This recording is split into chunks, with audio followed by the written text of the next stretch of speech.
नमस्कार दोस्तों, कैसे हैं आप लोग। देखिए, माइक्रो इकोनॉमिक्स की किताब शुरू हो चुकी है। NCERT class 12th micro economics की किताब चैप्टर नंबर 1 है। चैप्टर नंबर 1 का दूसरा पार्ट है। पहला पार्ट ऑलरेडी अपलोड हो चुका है। 12th क्लास की माइक्रो इकोनॉमिक्स किताब की प्लेलिस्ट बनी हुई है मेरे चैनल हर्षित द्विवेदी एजुकेशन के प्लेलिस्ट सेक्शन में। वहां पे जाके आप प्लेलिस्ट फाइंड कर सकते हैं। नीचे डिस्क्रिप्शन बॉक्स में भी आपको प्लेलिस्ट मिल जाएगी। बात करते हैं central problems of an economy. ठीक है भाई, जब basic economic activities of life की बात आती है, इसमें क्या क्या आता है?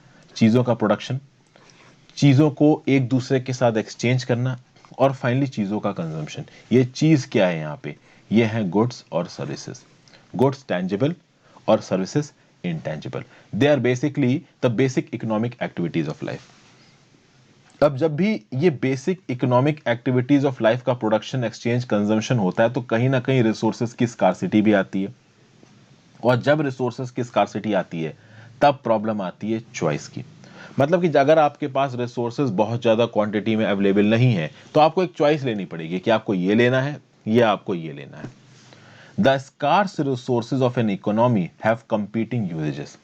अगर आपके पास रिसोर्सेज स्कार्स है तो आपको कंपीट, मतलब कि अब ये चीज ज्यादा इस्तेमाल करें या ये चीज ज्यादा इस्तेमाल करें, उसमें चीजों के बीच में भी कंपटीशन बन जाता है कि हाँ भाई, कंज्यूमर्स का ध्यान खींचना है। ठीक है भाई। तो फॉर एग्जाम्पल टी और कॉफी, टी और कॉफी में भी लोग कंपीट करते हैं यहाँ भाई, कौन चाय पीता है और कौन कॉफी पीता है। हालांकि ये पर्सनल प्रेफरेंस पे डिपेंड करता है। उसी प्रकार से कौन सी गुड और सर्विसेज आपको कंज्यूम करनी, कौन सी नहीं कंज्यूम करनी, ये भी आपकी पर्सनल फ्रीडम पे डिपेंड है। लेकिन उसमें चॉइस लेनी पड़ेगी आपको। आपको डिसाइड करना पड़ेगा ये करना है ये नहीं करना है। ठीक है। So in other words, every society has to decide on how to use it scarce resources. फिर आगे देखते हैं। The problems of an economy are very often summarized as follows। क्या प्रॉब्लम्स होती हैं इकोनॉमी की? पहली problem, what is produced in what quantities. देखिए, हर सोसाइटी को ये डिसाइड करना पड़ेगा। Every society must decide on how much of each of the many possible goods and services it will produce. अब यहाँ पे थोड़ा मैं जल्दी चलता हूँ, क्योंकि वही बातें कहीं ना कहीं रिपीट करके रखी गई। ज्यादा खाना पैदा करना है, कपड़े पैदा करने, घर की रिक्वायरमेंट ज्यादा है, या फिर ज्यादा लग्जरी गुड्स पैदा करने, ज्यादा एग्रीकल्चरल गुड्स चाहिए या ज्यादा इंडस्ट्रियल गुड्स चाहिए, इंडस्ट्रियल सर्विसेज चाहिए। आपको अपने रिसोर्सेज को पढ़ाई और हेल्थ में ज्यादा प्रयोग करना है या मिलिट्री में ज्यादा प्रयोग करना है। आपको बेसिक एजुकेशन पे ज्यादा ध्यान देना है या हायर एजुकेशन पे ज्यादा ध्यान देना है। आपको कंजम्पशन गुड्स यानी कि एंड प्रोडक्ट्स को ज्यादा प्रोड्यूस करना है, या फिर आपको कैपिटल गुड्स में या इन्वेस्टमेंट गुड्स में ज्यादा इन्वेस्ट करना है। तो आपको मशीनें ज्यादा बनानी जिससे लॉन्ग टर्म में और ज्यादा कंजम्पशन गुड्स पैदा हो, या फिर आप शॉर्ट टर्म में ही कंज्यूम करने वाले गुड्स को पैदा करना चाहते हो, लॉन्ग टर्म की आप अप्रोच नहीं रखते हो। तो ये भाई आपको डिसाइड करना पड़ेगा। ये इकोनॉमी की एक बेसिक प्रॉब्लम है। फिर दूसरी problem, how are these goods produced. भाई, हर सोसाइटी को ये डिसाइड करना पड़ेगा how much of which of the resources to use in the production of each of the goods and services, whether to use more labor or machines, which of the available technologies to adopt in the production of each goods। मतलब कि कौन सी technology का प्रयोग करके good पैदा करना है, कौन सी टेक्नोलॉजी से गुड पैदा करना सस्ता पड़ेगा, कौन सी टेक्नोलॉजी से गुड पैदा करना महंगा पड़ेगा। इस प्रकार के भी डिसीजंस आपको लेने पड़ेंगे। और सबसे important decision, for whom are the goods produced. आपको ये गुड किसके लिए पैदा करना है, ये भी एक बहुत बड़ा इंपॉर्टेंट डिसीजन है कि भाई जो भी गुड्स पैदा कर रहे हैं इकोनॉमी में, जो भी प्रोड्यूस हो रहे हैं, उसमें से कौन सा गुड किसको कितना मिलेगा। फिर देखिए, how should the produce of the economy be distributed among the individuals in the economy. कोई ये गुड प्रोड्यूस हो गया तो इकोनॉमी में जो भी इंडिविजुअल्स हैं, देश में रहने वाले जो भी इंडिविजुअल्स हैं, उनको किस प्रकार से वो गुड्स एलोकेट किए जाएंगे। ऑब्वियस सी बात है, डिमांड एंड सप्लाई के नियम में तो जो पैसा दे सकता है उस गुड के लिए, उसी को वो गुड मिलेगा। बट कहीं ना कहीं डिसीजन तो लेना ही है ना, किसको ज्यादा मिलेगा, किसको कम मिलेगा। whether or not to ensure a minimum amount of consumption for everyone in the economy। तो क्या आपको इकोनॉमी में यह इंश्योर करना है क्या कि एक पर्टिकुलर पर्सन को, चाहे उसके पास पैसा हो चाहे ना हो, एक बेसिक अमाउंट ऑफ सर्विसेज मिले? बिल्कुल। हमारे देश की अगर आप बात कर लो तो वेलफेयर स्टेट है हमारा देश। वेलफेयर स्टेट में बेसिक रहने की, बेसिक सैनिटेशन की, बेसिक खाना पीना, एक साफ हवा, ये तो इंसान का फंडामेंटल राइट माना गया। तो कहीं ना कहीं सरकार को उसको वो चीज अवेलेबल करवानी है। क्या मार्केट इकोनॉमी में ये चीज अवेलेबल होती है? ये एक बहुत बड़ा सवाल है। फिर भाई, क्या एलिमेंट्री एजुकेशन और बेसिक हेल्थ सर्विसेज हमारे देश में सबको फ्री ऑफ कॉस्ट मिलनी चाहिए? एलिमेंट्री एजुकेशन के लिए तो कहीं ना कहीं कानून बनाया गया है, बट क्या बेसिक हेल्थ सर्विस सबको फ्री ऑफ कॉस्ट मिलती है? भाई गारंटी नहीं। सरकार ने स्कीमें तो बहुत बनाई की हैं, जन आरोग्य योजना और पीएम हेल्थ मिशन, बट क्या ये प्रॉपर तरीके से काम कर रहे हैं? एक बहुत बड़ा सवाल है। फिर thus every economy faces the problems of allocating the scarce resources to the production of goods and services and of distributing the produced goods and services among individuals within the economy। ये बात तो भाई 20 बार बोल दी मैंने, क्या बार बार बोलूं। आगे बात करते हैं, यहां पे बात करते हैं प्रोडक्शन पॉसिबिलिटी फ्रंटियर। जैसे भाई इंडिविजुअल्स को स्कार्सिटी ऑफ रिसोर्सेज होता है, ठीक है ना, the resources of an economy as a whole are always limited in comparison to what the people in the economy collectively want to have. एक economy में जितने भी लोग रहते हैं, वो लोग कलेक्टिविटी जो भी चाहते हैं, उसके रिस्पेक्ट में जो भी रिसोर्सेज वहां पे अवेलेबल हैं, वो रिसोर्सेज हमेशा कम ही होने वाले हैं। इसको आगे एलैबोरेट करने से पहले वीडियो पे लाइक का बटन, इस वीडियो को शेयर नहीं किया कर दीजिए, इस चैनल को शेयर और सब्सक्राइब अब तक नहीं किया है तो बिल्कुल कर दीजिए। मुझे हेल्प करने के लिए आप ज्वाइन बटन दबा सकते हैं। नाना प्रकार के अलग अलग वीडियोस एनसीईआरटी 6 से लेकर 12 तक की history, geography, polity, science, economy मैंने अपलोड कर रखी है। लक्ष्मीकांत की पॉलिटी अपलोड कर रखी है, स्पेक्ट्रम मॉडर्न हिस्ट्री अपलोड कर रखी है, रमेश सिंह इकोनॉमिक्स अपलोड कर रहा हूँ, सतीश चंद्र की मिडिल हिस्ट्री आगे आएगी, तो आप ज्वाइन बटन दबा के हेल्प कर सकते हैं। इंस्टाग्राम पे फॉलो कर लीजिए, टेलीग्राम ग्रुप ज्वाइन कर लीजिए इस लेक्चर के नोटिफिकेशन के लिए। और मैंने जो बाकी करंट अफेयर्स के लेक्चर्स बना रखे हैं, डेली एडिटोरियल के लेक्चर बना रखे हैं, डेली करंट अफेयर्स के लेक्चर बना रखे हैं, क्विज के लेक्चर्स विनीत सर ने बना रखे हैं उनकी पीडीएफ के लिए। ठीक है भाई, फिर आगे देखते हैं। अब देखिए, the scarce resources have alternative uses and society has to decide on how much of these each resources to use in the production. देखिए एक ही बार बार यहाँ पे बोल रखी है, ठीक है, एक ही बार बोल रखी है भाई कि आपके पास स्कार्स रिसोर्स है, रिस्पॉन्सिबिलिटी ज्यादा है, बनाना ज्यादा है, आपको कंज्यूम ज्यादा करना है, डिमांड ज्यादा की है, रिसोर्सेज आपके पास लिमिटेड है, तो उन लिमिटेड रिसोर्सेज से आप कितना प्रोपोर्शन गुड बनाओगे सबकी डिमांड पूरी हो जाए, ये बेसिक सवाल है। और इस बेसिक सवाल का जवाब दे सकता है प्रोडक्शन पॉसिबिलिटी सेट। क्या है प्रोडक्शन पॉसिबिलिटी सेट? ये टेबल 1.1 दिख रही है आपको, और यहाँ पे 5 पॉसिबिलिटीज दिख रही है, ABCDE, और यहाँ पे कॉर्न और कॉटन का कल्टीवेशन दे रखा। क्या बताया जा रहा है यहाँ पे? देखिए, मान लीजिए एक इकोनॉमी में दो चीजें पैदा होती हैं, कॉर्न और कॉटन, उस इकोनॉमी के रिसोर्सेज को इस्तेमाल करके। एक बहुत ही बेसिक इंफॉर्मेशन है, एक बहुत ही बेसिक एग्जाम्पल है मैं कहूंगा इस पूरी सिनारियो को समझने के लिए। अगर पूरी इकोनॉमी के सारे रिसोर्सेज को लगा दिया जाए तो 10 यूनिट्स ऑफ कॉटन पैदा हो सकता है, और अगर सारे रिसोर्सेज आप कॉर्न में लगा दो तो 4 यूनिट्स ऑफ कॉर्न पैदा हो सकता है। तो एक पॉसिबिलिटी तो ये है कि आपने सारे के सारे रिसोर्सेज कॉटन में लगा दिए तो 10 यूनिट्स ऑफ कॉटन पैदा होंगे, और सारे रिसोर्सेज अगर कॉर्न में लगा दिए तो 4 यूनिट्स ऑफ कॉर्न पैदा होंगे। दूसरी पॉसिबिलिटी बी क्या बोलती है कि 1 यूनिट ऑफ कॉर्न और 9 यूनिट्स ऑफ कॉटन पैदा कर सकते हो। तीसरी पॉसिबिलिटी सी क्या बोलती है, 2 यूनिट्स ऑफ कॉर्न और 7 यूनिट्स ऑफ कॉटन पैदा कर सकते हो। चौथी पॉसिबिलिटी डी क्या बोलती है, 3 यूनिट्स ऑफ कॉर्न और 4 यूनिट्स ऑफ कॉटन पैदा कर सकते हो। तो बेसिकली आपने जब अपने सारे रिसोर्सेस को इस्तेमाल कर लिया कॉर्न और कॉटन को पैदा करने में, तो आप देख पाते हो कि अलग अलग कॉम्बिनेशन में कितना कॉर्न और कितना कॉटन हम लोग पैदा कर सकते हैं। ये हमने यहाँ पे देख लिया। और इकोनॉमी के सारे रिसोर्सेज को इस्तेमाल करते हुए अकेले कॉटन मैक्सिमम कितना पैदा कर पाएंगे, अकेले कॉर्न कितना पैदा कर पाएंगे, और कॉर्न और कॉटन को मिला के कितना पैदा कर पाएंगे। इससे यहाँ पे कर्व प्लॉट किया गया, एक जगह पे कॉटन है, एक जगह पे कॉर्न है। ये जो प्रोडक्शन पॉसिबिलिटी फ्रंटियर बना ना, यहाँ पे ये जो कर्व बना, इसको बोला जा रहा है प्रोडक्शन पॉसिबिलिटी फ्रंटियर। कि यानी जब सिर्फ कॉटन की बात आ रही थी तो 10 यूनिट्स कॉटन पैदा हो रहा था, कॉर्न 0 पैदा हो रहा था। जब सिर्फ कॉर्न की बात आ रही थी तब 4 यूनिट कॉर्न पैदा हो रहा था, कॉटन 0 पैदा हो रहा था। और बीच में जो अलग अलग कॉम्बिनेशन मैंने आपको ऊपर बनाया उसके बेसिस पे आपने ग्राफ प्लॉट कर लिया, एक्स और वाई एक्सिस पे कॉटन और कॉर्न को पुटअप करके, सॉरी यहाँ पे कॉर्न एक्स एक्सिस पे, कॉटन वाई एक्सिस पे। तो ये जो प्रोडक्शन पॉसिबिलिटी फ्रंटियर है, ये हमको बताता है अलग अलग कॉम्बिनेशंस ऑफ कॉर्न और कॉटन जो कि एक इकोनॉमी के सारे रिसोर्सेज को इस्तेमाल करके पैदा किया जा सकता है। इस पॉइंट के ऊपर जाना पॉसिबल नहीं है। इस पॉइंट के ऊपर जाना पॉसिबल क्यों नहीं है? क्योंकि भाई वो हमारी इकोनॉमी के रिसोर्सेज अलाउ नहीं करते। हम इस ग्राफ के अंदर रह सकते हैं, क्योंकि कहीं ना कहीं इस ग्राफ के अंदर हमारे पास रिसोर्सेज हैं, इकोनॉमी के काम, मतलब इकोनॉमी के रिसोर्सेज के हिसाब से चीजें करी जा सकती। ये बात यहाँ पे बोली जा रही है। तो कहीं ना कहीं इस प्रोडक्शन पॉसिबिलिटी फ्रंटियर से हम एक इकोनॉमी की कैपेसिटी को पैदा कर सकते हैं।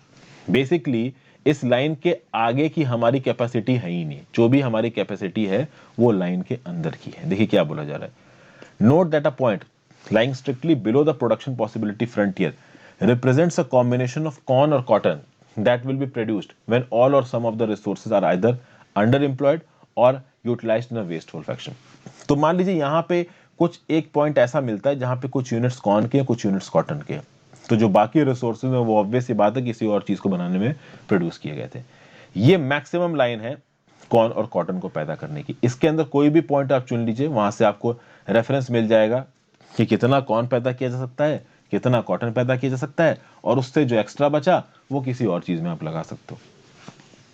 ठीक है, अब देखिए, if more of the scarce resources are used in the production of corn, less resources are available for the production of cotton and vice versa. ये बात तो आपको समझ में आ गई। इसके आगे, therefore if you want to have more of one of the goods we will have the less other good. Clear है भाई, एक चीज ज्यादा ले रहे हो तो दूसरी चीज ऑटोमेटिकली कम हो जाएगी। 10 यूनिट कॉर्न ले रहे हो तो कॉर्न जीरो हो जाएगा। ठीक है, और ऑब्वियसली बात है 4 यूनिट कॉर्न ले रहे हो तो कॉटन जीरो हो जाएगा। फिर there is always a cost of having a little more of one good in terms of the amount of other good that has to be forgone. अब ये बड़ी बात आई, यहाँ पे बात की जा रही है अपॉर्चुनिटी कॉस्ट की। अपॉर्चुनिटी कॉस्ट के देखिए बारे में नीचे क्या बोल रखा है। Concept of opportunity cost is applicable to individual as well as the society. The concept is very important and widely used in economics. Because of its importance in economics, sometimes opportunity cost is also known as economic cost. Opportunity cost को मैं एक और तरीके से आपको समझाता हूँ। आपने मान लीजिए अपनी इंजीनियरिंग खत्म की, आपकी टीसीएस में नौकरी लगी 25,000 रुपये प्रति महीने की। कोई अपनी एमबीए खत्म करता है, हांगकांग की इन्वेस्टमेंट बैंक में काम कर रहा होता है, उसका साल का पैकेज होता है 2 करोड़ का। तो ये 2 करोड़ साल का आदमी कमाने वाला, ये जो 25,000 रुपये प्रति महीने, ये हो गया 3 लाख रुपए साल का। ये 3 लाख रुपए साल का आदमी कमाने वाला, ये दोनों लोग क्या करेंगे, मान लो जो टीसीएस में जॉब लगी, आप 3 लाख साल के कमा रहे हो, और आपका दिमाग में आया कि भाई यूपीएससी की तैयारी करते हैं, नौकरी में मजा नहीं आता है, तो आपने टीसीएस की नौकरी छोड़ी और यूपीएससी की आप तैयारी करने लगे। तो आपकी अपॉर्चुनिटी कॉस्ट क्या है, आप 3 लाख रुपए सालाना खो रहे हो। कहीं ना कहीं टीसीएस में जॉब करते, उससे आपको एक्सपीरियंस मिलता, वो खो रहे हो। तो ये आपकी अपॉर्चुनिटी कॉस्ट है। सिमिलरली भाई आप एमबीए कर रहे हो, ओके 2 करोड़ का आपका पैकेज, आपने ये 2 करोड़ का पैकेज छोड़ के एमबीए की तैयारी, सॉरी यूपीएससी की तैयारी करनी शुरू की, तो वो 2 करोड़ आपका अपॉर्चुनिटी कॉस्ट थी। समझ गए आप बात को, ये होती है अपॉर्चुनिटी कॉस्ट। उसी तरीके से कॉटन और कॉर्न में क्या हुआ कि जब 10 यूनिट कॉटन इस्तेमाल कर लिए तो कॉर्न मिला ही नहीं, तो वो अपॉर्चुनिटी कॉस्ट हो गई ना, कि भाई कॉर्न के एक्सपेंस पे आपने कॉटन पाया, तो आपकी अपॉर्चुनिटी थी कॉर्न की भी जो आपने ली नहीं, तो अपॉर्चुनिटी कॉस्ट। समझ गए बात को। फिर बात करते हैं organisation of economic activity. Basic problems can be solved either by free interaction of the individuals pursuing their own objectives as it done in the market or in a planned manner by some central authority like the government. देखिए, जो basic problems होती हैं economic activities की, या तो इनको solve किया जा सकता है इंडिविजुअल्स के फ्री इंटरेक्शन से, ये इंडिविजुअल्स अपने अपने ऑब्जेक्टिव्स मीट करने में लगे हुए होते हैं, या फिर एक प्लान्ड मैनर में एक सेंट्रल अथॉरिटी जो कि गवर्नमेंट है वो इकोनॉमिक एक्टिविटीज कर सकती है। तो 2 तरीके हैं, या तो सरकार सब कुछ करे जो कि सोशलिस्ट और कम्युनिस्ट मॉडल में होता है, या आप फ्री मार्केट इकोनॉमी पे सब कुछ छोड़ दो। अभी कहीं पे भी कंप्लीट फ्री मार्केट इकोनॉमी को फॉलो नहीं किया जाता, कहीं ना कहीं सरकार का इंटरफेरेंस रहता है। यूएसए, यूरोप का कोई भी देश, इंडिया, कहीं ना कहीं सब कैपिटलिस्ट इकोनॉमीज है, लेकिन इन सारी इकोनॉमी में भी सरकार का कंट्रोल रहता है प्राइवेट एंटरप्राइज पे। नहीं तो प्राइवेट एंटरप्राइज तो सारे रिसोर्सेज बेच खाएंगे, तो कहीं ना कहीं सरकार का इन्वॉल्वमेंट रहता है। बट फिर भी फ्री इंटरेक्शन है इंडिविजुअल्स का, मार्केट अपने हिसाब से काम कर रहा है, सरकार केवल एसेंशियल चीजों में इंटरफेयर कर रही है। दूसरा, हर चीज सरकार ही करने लगे, मार्केट को हटा ही दो, तो वो हो जाएगा आपका कि भाई सेंट्रल अथॉरिटी सब डिसीजन ले रही है। अब यहां बात करते हैं सेंट्रली प्लान्ड इकोनॉमी के बारे में। What happens in a centrally planned economy, government या सेंट्रल अथॉरिटी प्लान करती है सारी इंपॉर्टेंट एक्टिविटीज को, सारे important decisions with respect to production, exchange and consumption of goods and services, ये सरकार लेती है। सेंट्रल अथॉरिटी कोशिश करेगी कि रिसोर्सेज का एक पर्टिकुलर एलोकेशन किया जा सके और गुड्स एंड सर्विसेज को प्रॉपर तरीके से डिस्ट्रीब्यूट किया जा सके पूरी सोसाइटी में। फिर for example, if it is found that a good or services which is very important for the prosperity and well-being of the economy as a whole, like education or health service, is not produced in adequate amount by the individuals on their own, the government might try to induce the individuals to produce adequate amount of such goods or services. Alternatively, the government may decide itself to produce the goods or services in question. मतलब कि centrally planned economy में अगर सरकार को लगता है कि individuals खुद से किसी पर्टिकुलर गुड और सर्विसेज को प्रोड्यूस नहीं कर रहे हैं, ऑब्वियस ही बात है इंडिविजुअल्स और मार्केट किसी भी एक पर्टिकुलर एक्टिविटी को खुद से तब प्रोड्यूस करेंगे जब उसमें उनको कुछ फायदा नजर आएगा। अगर उनको कुछ फायदा नजर नहीं आएगा तो कहीं ना कहीं खुद से प्रोड्यूस नहीं करेंगे। तो ऐसे केसेस में या तो सरकार कुछ इंसेंटिव दे सकती है उन इंडिविजुअल्स को कि अगर आप ये चीज प्रोड्यूस करते हो तो हम आपको ये बेनिफिट दे देंगे, ये सब्सिडीज दे देंगे, आपको इलेक्ट्रिसिटी में रिबेट मिल जाएगी, वाटर बिल में रिबेट मिल जाएगी, और कई प्रकार की रिबेट्स मिल जाएगी, जीएसटी माफ कर देंगे, इस प्रकार की। या सरकार खुद इन्वॉल्व हो सकती है उस चीज को बनाने में, बोलेगी कि जाओ तुम्हारी जरूरत ही नहीं है, हमारी गवर्नमेंट इंडस्ट्री इस चीज को बनाएगी। तो सरकार एक पीएसयू खड़ा कर देगी और वो पीएसयू उस इकोनॉमिक एक्टिविटी में पार्टिसिपेट करके चीजें बनाएगा। फिर in a different context, if some people in the economy get so little a share of the final mix of goods and services produced in the economy that their survival is at stake, then the central authority may intervene and try to achieve an equitable distribution of final mix of goods and services. माने कि अगर economy में कुछ लोगों को बहुत ही कम मिल रहा है, बहुत ही कम गुड्स और सर्विसेज मिल रही है जो कि प्रोड्यूस हो रही हैं, और कहीं ना कहीं उनको गुड्स और सर्विसेज अवेलेबल कराना जरूरी है, तो सरकार कुछ ना कुछ इंटरवीन करके उनको वो गुड्स और सर्विसेज अवेलेबल कराएगी। फॉर एग्जांपल हमारे देश में mid day meal scheme, mid day meal scheme में जो गरीब बच्चे स्कूलों में पढ़ने के लिए जाते हैं उनको फ्री ऑफ कॉस्ट खाना प्रोवाइड किया जाता है, होम कुक्ड प्रॉपर खाना। ये खाना इन बच्चों को अपने घर में नहीं नसीब होगा क्योंकि उनके पास घरों में इतने पैसे नहीं है, तो माँ बाप खाना खिलाने के लिए बच्चों को वहां भेज देते हो। समझ गया बात को? तो इस प्रकार की चीजें कि भाई मान लो मार्केट मैकेनिज्म के हिसाब से, मान लो नॉर्मल फंक्शनिंग में किसी वल्नरेबल या मार्जिनलाइज्ड लॉट को उसका हक नहीं मिल रहा है, तो वो हक दिलाने के लिए सरकार सीधे सीधे इन्वॉल्व हो सकती है। फिर बात करते हैं द मार्केट इकोनॉमी की। In contrast to a centrally planned economy, the market economy, all economic activities are organised through the market. यहाँ सब कुछ मार्केट कर रहा है। आगे बात करते हैं। A market as studied in the economics is an institution. By institution की परिभाषा नीचे देख लेते हैं, अब रेफरेंस आ गया तो देखना ही पड़ेगा। An institution is usually defined as an organisation with some purpose. एक ऑर्गेनाइजेशन जिसे किसी एक पर्टिकुलर पर्पस के लिए बनाया गया उसको आप बोलोगे इंस्टीट्यूशन। ठीक है भाई। तो मार्केट को जब स्टडी किया जाता है, ठीक है, as an institution which organises the free interaction of individuals pursuing their respective economic activities, यानी एक ऐसा स्पेस, इकोनॉमिक स्पेस, जहां पे हर अलग इंडिविजुअल अपनी इकोनॉमिक एक्टिविटी कर रहा है without any interference. Basic regulation हो सकता है बट उसके काम करने के तरीके में कोई इंटरफेरेंस नहीं है। वो अपने दिमाग के हिसाब से डिसीजन ले रहा है, वो अपने दिमाग के हिसाब से कोई प्रोडक्ट बना रहा है, उसको ऐसा लगता है कि अगर मैं ये प्रोडक्ट बनाऊंगा तो लोग कंज्यूम करेंगे। किसको बोलते हो? मार्केट। बेसिकली मार्केट कुछ ऐसा अरेंजमेंट है जहां पे अलग अलग इकोनॉमिक एजेंट्स अपने हिसाब से चीजों को बनाते हैं और उन चीजों को दूसरों के साथ एक्सचेंज करते हैं। Market is a set of arrangements where economic agents are freely exchange their endowments or products with each other. ठीक है भाई। It is important to note that market as used in economics is quite different from common sense understanding of a market. क्या बोला जा रहा है कि it is important to note that a market as used in economics is quite different from the common sense understanding. देखिए common sense understanding market का क्या होता है? आपको लगता होगा सब्जी का मार्केट, वेजिटेबल मार्केट, तो भाई आज संडे का मार्केट बनाया सब्जी ले आओ, ट्यूसडे का मार्केट लगाया सब्जी ले आओ। तो मार्केट की बेसिक सेंस ये भी होती है, डेफिनेशन ये भी होती है, बट यहाँ पे वो मार्केट नहीं है। ये वो सब्जी ले आने वाला मार्केट और गेहूं धान ले आने वाला मार्केट नहीं है, दूसरा मार्केट है। ये ओवरऑल सारे इकोनॉमिक अरेंजमेंट्स को कंसोलिडेट करके अगर आपके सामने एक पिक्चर रख दी जाए, ये वो वाला मार्केट है। तो यही सब बताया जा रहा है कि भाई जो मार्केट प्लेस हम समझ रहे हैं ये मार्केट वो वाला मार्केट नहीं। फिर आगे क्या बोला जा रहा है? For buying and selling commodities individuals may or may not meet each other in an actual physical location. Interaction between buyers and sellers can take place in a variety of situations such as village chowk or a super bazaar in the city, or alternatively buyers and sellers can interact with each other through telephone or internet and conduct the exchange of commodities। मतलब कि अब देखिए एक market place में क्या होता है, normally जब सब्जी बेचने वाला मार्केट होता है तो बहुत सारे सब्जी के विक्रेता गए, जिसको सब्जी खरीदनी है वो गया, उन्होंने सब्जी बेची और लोगों ने सब्जी खरीदी। ये एक नॉर्मल तरीका हो गया।